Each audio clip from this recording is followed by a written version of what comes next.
tentang dugaan tindak pidana pencucian uang. Berkali-kali saya katakan, ini bukan laporan korupsi, tapi laporan tentang dugaan tindak pidana pencucian uang yang menyangkut pergerakan transaksi mencurigakan. Saya waktu itu sebut 300T. Sesudah diteliti lagi, transaksi mencurigakan itu ya lebih dari itu, 349T mencurigakan. Dan saudara harus tahu bahwa tindak pidana pencucian uang itu sering menjadi besar karena itu mengangkut kerja intelijen keuangan. Uang yang sama mungkin berputar 10 kali secara aneh, itu mungkin dihitungnya hanya 2 atau 3 kali. Padahal perputarannya 10 kali. Misalnya saya kirim uang ya, mencurigakan ke Ivan. Ivan ngirim ke sekretarisnya ngirim ke sana, kirim ke saya lagi. Uang yang sama. Itu tetap dihitung sebagai perputaran uang aneh.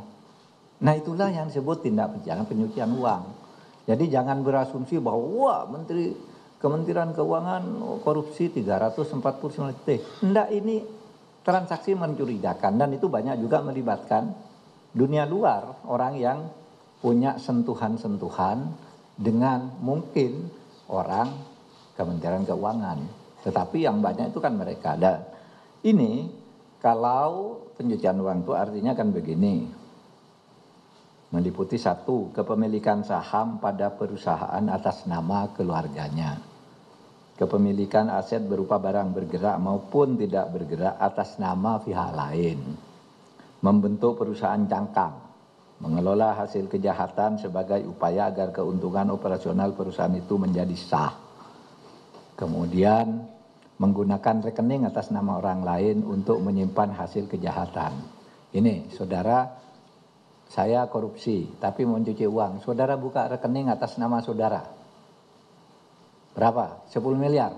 Tapi ATM-nya diberikan ke saya dengan segala PIN-nya. Saudara tidak bisa ambil uang itu, saya bisa ambil sewaktu-waktu, tapi tanggung jawab secara akuntansi ada di tangan saudara. Nah itu pencucian uang.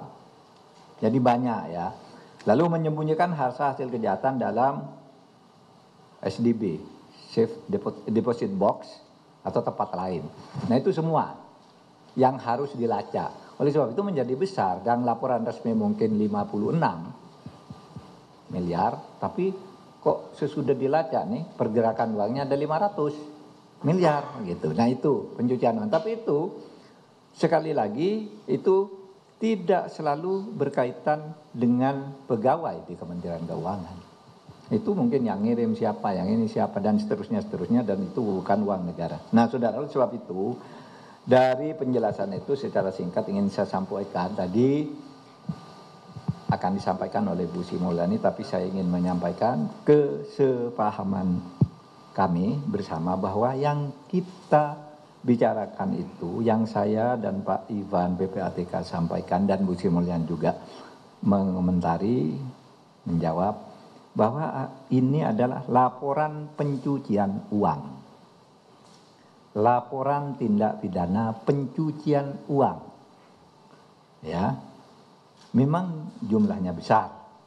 Karena itu tadi menyangkut orang luar, menyangkut tindak pidana di luar, tapi ada kaitan dengan dalam. Nah, untuk itu kami tadi bersepakat begini.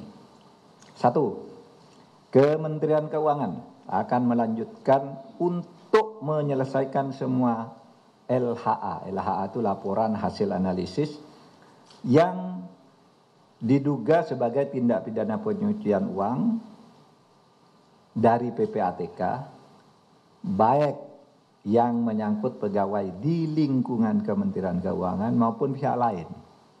Seperti yang telah dilakukan oleh Direktorat Jenderal Pajak yang telah berhasil menambah penerimaan negara dari sektor pajak sekitar 7,08 triliun dan dari Direktorat Jenderal Bea Cukai sebesar 1,1 triliun. Jadi misalnya PPATK lapor nih ada kasus, Anda kok pajaknya cuma tulis 10 miliar, padahal seharusnya 15 miliar.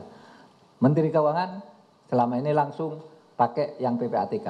Oh ini 15 miliar, dihitung lagi bayar kalau benar. Kalau enggak benar ya tidak bayar. Nah, dari hasil tindak lanjut yang dilakukan oleh Menteri Keuangan, Kementerian Keuangan, dua Direktorat Jenderal ini sudah mencapai 8,2 triliun tadi. Pajak 7,08 triliun, kepabeanan 1,1 triliun. Nah, kesempatan berikutnya. Apabila nanti dari laporan pencucian uang itu ditemukan alat bukti terjadinya tindak pidana, maka LH tersebut akan ditindaklanjuti dengan proses hukum oleh Kementerian Keuangan sebagai penyidik tindak pidana asal. Ya. Jadi nanti Kementerian Keuangan akan ditindaklanjuti. Korupsinya sudah oke, sudah selesai. Tapi sudah ada yang masuk penjara, uangnya sudah dirampas, sudah itu. Tapi ini tindak pidana pencucian uangnya ini akan ditindaklanjuti, yang mana ditemukan alat bukti nanti akan disidik oleh Kementerian Keuangan sebagai penyidik, PPNS penyidik di bidang pajak dan kepabeanan. Atau mungkin saja nanti diserahkan ke aparat penegak hukum lainnya, penyidik lainnya, yaitu polisi atau jaksa atau KPK. Itu kesepakatannya. Saudara, Komite Koordinasi Nasional Pencegahan dan Pemberantasan Tindak Pidana Pencucian Uang akan melakukan evaluasi terhadap LHA yang diduga TPPU dan telah dikirim oleh PPATK kepada aparat penegak hukum untuk mengoptimalkan penerapan Undang-Undang Nomor 8 Tahun 2010 tentang tindak pidana pencegahan tindak pidana pencucian uang. Jadi beginilah, memberantas korupsi itu lebih gampang kalau mau. Korupsi ini ukurannya jelas, merugikan keuangan negara, memperkaya diri sendiri, melawan hukum, itu udah korupsi. Memperkaya diri sendiri atau orang lain atau korporasi itu udah korupsi. Tapi pencucian uang lebih bahaya. Kalau saya korupsi, nerima suap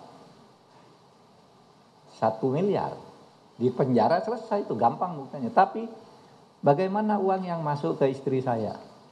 Itu mencurigakan, dilacak oleh Kementerian, oleh PPATK. Bagaimana dengan sebuah perusahaan atas namanya itu tidak beroperasi? Misalnya warung makan tidak beroperasi, tapi omsetnya 100 miliar. Padahal tidak ada yang beli, tidak ada yang jaga juga, hanya ada nama mak warung. Nah itu yang disebut diduga. Saya katakan sejak awal, diduga pencucian uang, dan ini bukan korupsi, tapi pencucian uang dalam dugaan.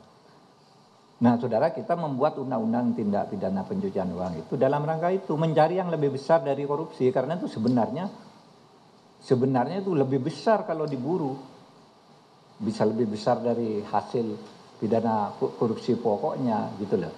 Nah ini bagian dari yang dilakukan oleh PPATK sesuai dengan tugas undang-undang. Saya ketua komite, Bu Sumilyani anggota, Menteri Pak Airlangga Hartarto perekonomian juga wakil, dan seterusnya, semuanya berkewajiban melaksanakan ini. Jadi saya kira dari sini sudah jelas, ya, dari sini sudah jelas. Demikian dari saya persilakan Bu Sri Mulyani untuk menjelaskan lebih.